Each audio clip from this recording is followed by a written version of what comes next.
নাহিদের স্ট্যাটাস নিয়ে তোলপাড়। মির্জা ফখরুলের বক্তব্যের প্রতিক্রিয়ায় নাহিদ বলছে যে জরুরি অবস্থা বা 111-এর সরকার আনতে চাচ্ছে বিএনপি। আসলে কি 111 আসতেছে? আওয়ামী শিবিরে উল্লাস, গর্ত থেকে বাইর হয়ে মিলিটারি কুয়ের স্বপ্ন দেখতেছে।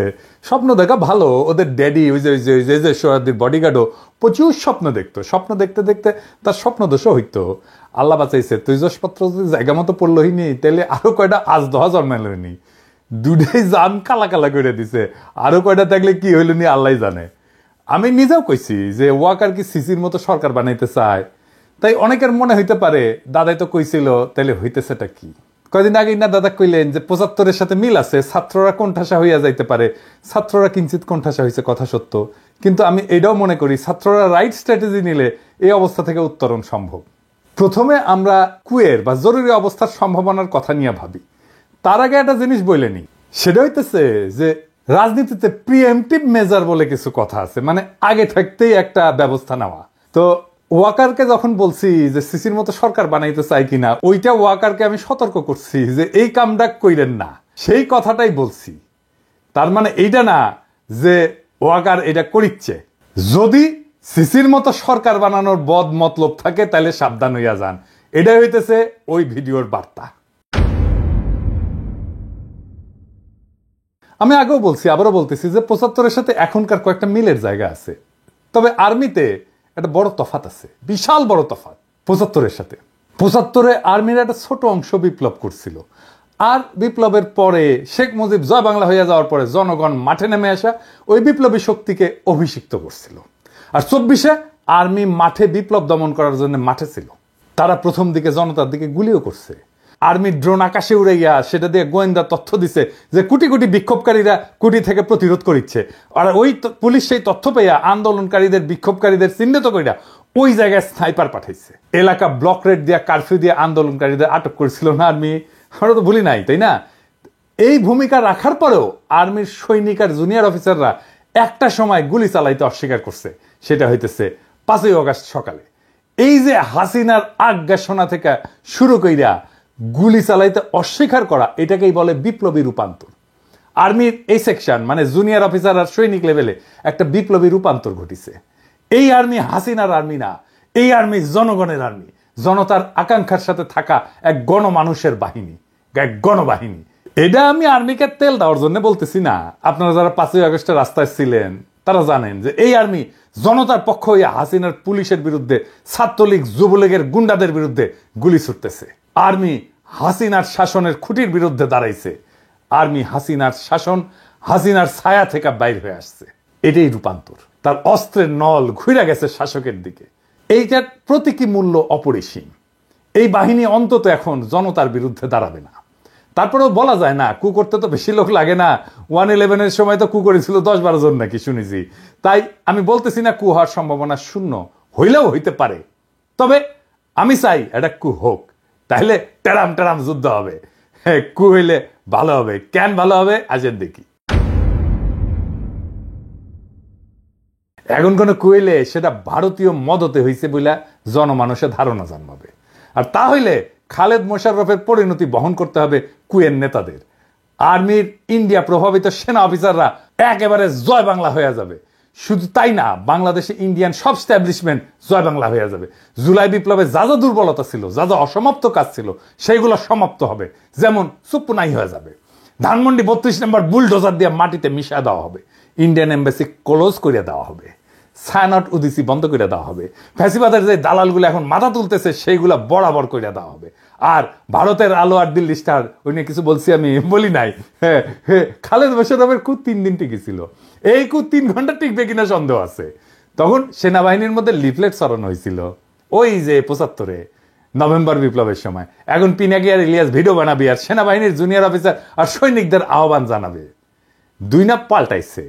বাংলাদেশের মানুষ রক্ত দিয়া বিজয় ছিনায় আনছে। সেই মানুষ ঘরে ফিরে গেছে সত্য, কিন্তু জুলাই বিপ্লবের ক্ষত সারে নাই, বুকের আগুন নেভে নাই।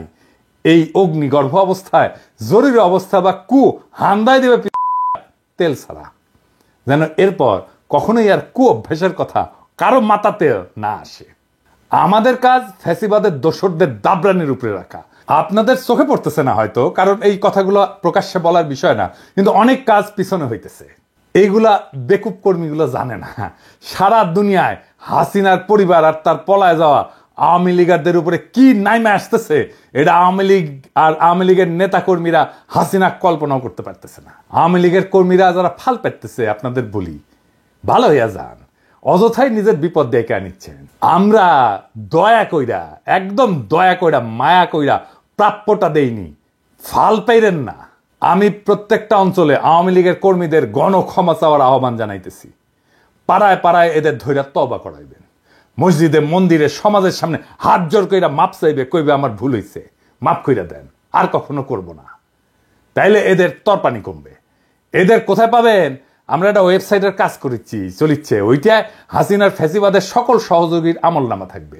আওয়ামী লীগ, ছাত্রলীগ, যুবলীগের সব কমিটির নাম থাকবে, ছবি সহ, রেফারেন্স সহ, নাম ধরে ধরে সার্চ করা যাবে, বাংলা এবং ইংরেজিতে বিভিন্ন ক্যাটাগরিতে থাকবে। এমপি, দামি নির্বাচনের এমপি, সকল কমিটির সদস্য, সকল ব্যবসায়ী, সাংবাদিক, শিক্ষক, ডাক্তার, কৃষিবিদ, আমলা, পুলিশ, যারা যারা এই ফ্যাসিবাদের দোষর ছিল সবার নাম থাকবে। এবং এখনো ফ্যাসিবাদের দালালি করে যাইতেছে দেশে এবং বিদেশে, সবার। কাজটা বড়, টাইম লাগবে, ফান্ড লাগবে। রাজনৈতিক দলগুলোর বা সরকারের তো করার কথা ছিল, তারা তো অন্য কাজে ব্যস্ত। কাজ শুরু হয়ে গেছে। এর মধ্যে আমরা যুক্ত করব কারা কারা আওয়ামী লীগারদেরকে আশ্রয় দিছে, পুনর্বাসিত করছে, তাদেরও নাম থাকবে। যুগ যুগ ধরে মানুষের ঘৃণার উৎস হইয়া থাকবে এই ওয়েবসাইটটা। এইবার পার্বত্য চট্টগ্রাম বিষয়ে আরো একটা জিনিস বাদ পড়েছিল, সেটা আলাপ করি, আসেন। গুরুত্বপূর্ণ বিষয় করে পার্বত্য চট্টগ্রামে শুধু ভালো প্রশাসনিক অফিসার পাঠাইতে হবে তা কিন্তু না, আমি শুধু তাই বলিনি। তার সাথে ভালো শিক্ষক পাঠাইতে হবে, ভালো ডাক্তার পাঠাইতে হবে, ভালো সামাজিক কর্মী পাঠাইতে হবে। ওইখানে পার্বত্য অঞ্চলে বিকেএসপির মতো কয়েকটা প্রতিষ্ঠান তৈরি করতে হবে। পাহাড়ি ছেলেমেয়েদের শরীরে শক্তি আর এনার্জি বেশি থাকে, পাহাড়ি পথে চলাচল করে, কঠিন পরিশ্রমের জীবন, এই জন্য শরীরে এনার্জি বেশি, মেদ কম। এছাড়া এরা সব অর্গানিক খাবার খায়, কিন্তু ভালো খাবার খায়, বিশুদ্ধ খাবার খায়, শরীরে আরো আলাদা এনার্জি থাকার পিছনে এটাও একটা কারণ। তাই দেখবেন অনেক খেলোয়াড় বের হয় ওদের মধ্যে থেকে। আপনি বিকেএসপি করেন কয়েকটা, আমি বাজি ধরতে রাজি আছি ওদের অনেকেই অলিম্পিকে মেডেল জিতবে 10 বছরের মধ্যে। পাহাড়ি তরুণ যুবকেরা খেলায় যুক্ত হবে ব্যাপকভাবে, উৎসাহ নিয়ে। তারা যদি অলিম্পিকে মেডেল জেতে, যাই জিতুক, সোনা, রূপা, ব্রোঞ্জ, যেটাই জিতুক, সেটাই তো প্রথম হবে বাংলাদেশে, তাই না? ওই পাহাড়ের ছেলে মেয়েকে সমতলের মানুষ মাথায় তুইলা নাচবে। আপনার কোনো পরিশ্রম নাই, বুঝানোর দরকার নাই, সেমিনার সিম্পোজিয়াম করে মাথায় টাক ফেলায় দেওয়ার দরকার নাই। খেলাই হয়ে উঠতে পারে পাহাড়ি আর সমতলের ঐক্যের প্রতীক।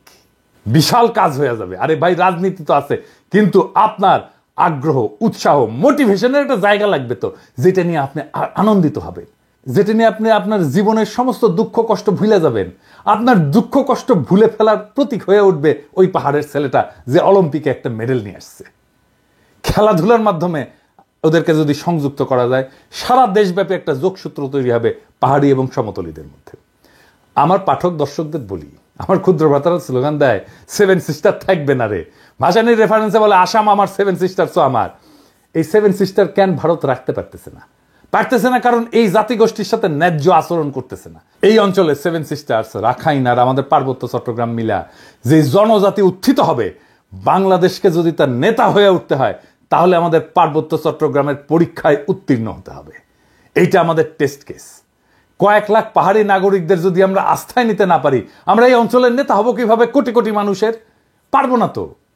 তাই আমাদের মাইন্ডসেট এমন ভাবে তৈরি করতে হবে যে আমরা বাংলাদেশ পথ দেখাবো। ভারত যেই সমস্যার সমাধান করতে পারে নাই, যেই কারণে 7 সিস্টার আজকে অগ্নিগর্ভ, সেই সমস্যার সমাধান আমরা দিতে পারবো। এই আস্থা তৈরি করতে হবে, এই আস্থা তৈরি করতে পারতে হবে। এই অঞ্চলে যদি কয়েকটা নতুন রাষ্ট্র তৈরি হইতে পারে, তাহলে তাদের সাথে একটা কনফেডারেশন গড়ার উদ্যোগ নেবে বাংলাদেশ। সেই প্রস্তুতি রাখতে হবে। তো কেন কনফেডারেশন করবে? এখন যদি তারা দেখে আমাদের পার্বত্য চট্টগ্রামের কয়েক লাখ নাগরিক খুশি না বাংলাদেশের রাজনৈতিক নেতৃত্বের প্রতি, তাহলে তারা কি আমাদের সাথে কনফেডারেশনে আসবে? আসবে না তো। আবার আসেন ওই ধানমন্ডি 32 নম্বরের আলাপটা সেরে নেই। আমি কইছি যে কু হইলে ধানমন্ডি 32 নম্বর বুলডোজার দিয়ে মাটিতে মিশিয়ে দেওয়া হবে। অনেকের মনে হইতে পারে যে কু না হইলে কি থাকবে? ধানমন্ডি 32 নম্বরের সামনে ব্যারিকেড দিছে। আবার কেন দিছে কে জানে? আমি কইছি ব্যারিকেড দিবে, দেখনি ওই ধানমন্ডি 32 নম্বরে, ওখানে ও ব্যারিকেডের উপরে যায় স্যার করে মুইতে দিবেন। ব্যারিকেড তুলে নিতে ব্যর্থ হবে। যখনই ব্যারিকেড দেবেন ওর উপরে মুতে দেবেন। শোনা যাচ্ছে মোস্তফা সরোয়ার ফারুকী নাকি রেনোভেশন করবে। ওর তো কুরকুরানি ছিল, ওই যে কইছিল না ওটা রেনোভেশন করা উচিত। তো ফারুকী রেনোভেশন হবে কাদের টাকায়? পাবলিকের ভ্যাট ট্যাক্সের টাকায় তো নাকি? বাংলাদেশে 72 থেকে 2024 পর্যন্ত যত গণহত্যা হয়েছে, ইন্ডিয়ার দাসত্ব হয়েছে, গুম খুন ব্যাংক ডাকাতি হয়েছে, বাক স্বাধীনতা হরণ হয়েছে, স্বৈরতন্ত্র এবং ফ্যাসিবাদ, এই সব কিছুরই কোমল মসৃণ আইকন হইল ওই 32 নাম্বার। 32 নাম্বার শব্দটা একটা অভিশপ্ত শব্দ। 32 নাম্বার বাংলাদেশের ফ্যাসিবাদের আতুর ঘর। ওই 32 নাম্বারে প্রত্যেকটা ইটের গায়ে লেখা আছে মজলুমের হাহাকার, আমার নিখোঁজ হওয়া ভাইয়ের নাম, হাসিনা মুজিবের শাসনে বন্দুকের গুলিতে সেলাই হয়ে যাওয়া হাজার হাজার শহীদের নাম। ওই 32 নাম্বার রেনোভেট করার একমাত্র উপায় হইতেছে ওটারে বুলডোজার দেয়া ফ্যাটলাইয়া মাটির সাথে মিশায় দেওয়া, ওটারে চিরদিনের জন্য জয় বাংলা করে দেওয়া। ওই কাজ আমরা করব, একদিন করব, আজ না হোক কাল করব। ওইটা রেনোভেট যে করতে আসবে তারও সানডে মানডে ক্লোজ করে দিব। ইনকিলাব জিন্দাবাদ।